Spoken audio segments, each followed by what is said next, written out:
Oh, hi! Hello, hello! Diyos ko, siguro guys, magtaka kayo. You guys probably wonder why I'm always in my car. All my content is... Well, guys, the reason most of my content is I'm in my car. Either I'm eating, I'm doing mukbang, or I'm talking.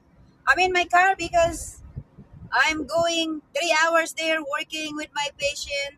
I go there to visit my pasyente, and after 3 hours, I go drive another 20 minutes or 15 or 30 minutes to go to my other pasyente. So the only time that I really have for me to do vlogging or to do a little bit of content is while I'm in my car, because I am pretty much living in my car.